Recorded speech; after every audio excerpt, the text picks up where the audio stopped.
A historic moment for state elections in the wake of last week's Supreme Court decision in Louisiana versus Calais. The fate of Alabama's upcoming primary election now in the hands of the country's highest court. It's where we start tonight. I'm Kenesha Dees. Back in 2023, a landmark Supreme Court case ruled Alabama's 2021 congressional map violated the Voting Rights Act by packing black voters into a single district, diluting their voting power. SCOTUS ruled Alabama had to draw a new map featuring a second majority black district. Governor Kay Ivey called a special session on Friday after pressure from Republican leaders seeking to eliminate the state's only two Democratic congressional districts, District 2 representing Mobile and District 7 representing Birmingham. During today's special session, House Pro Tem Chris Pringle introduced a bill creating a contingency plan if court rulings affect Alabama's current congressional map. The proposal would allow the governor to call a replacement congressional primary, potentially vacating the May 19th primary and restoring all 7 districts for a new election with no runoff.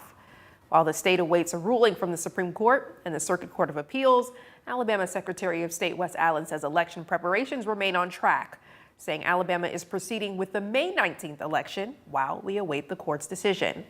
As the election approaches, the Secretary of State's office highlighted several critical dates for voters using absentee ballots.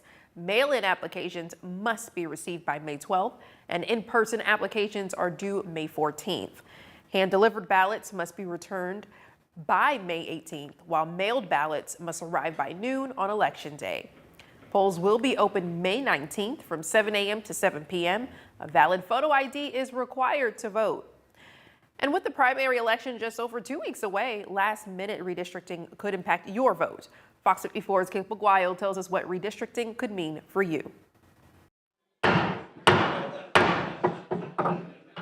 Ladies and gentlemen, the Alabama Senate will now come to order.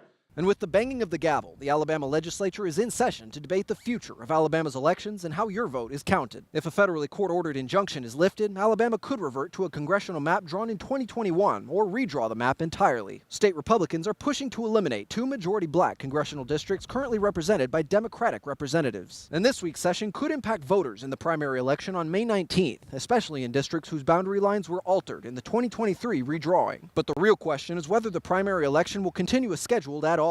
Representative Christopher England said in a Facebook post that if the Supreme Court lifts the injunction, Alabama could then reschedule the election entirely. But just a few hours ago, Secretary of State Wes Allen announced the May 19th election will proceed while the state awaits court action. We also have people who have already voted in this upcoming primary election via absentee ballot. And so now you're talking about further disenfranchising even more voices by saying that those votes will be invalid and that they'll have to re-vote again. And we know that absentee process is very tedious.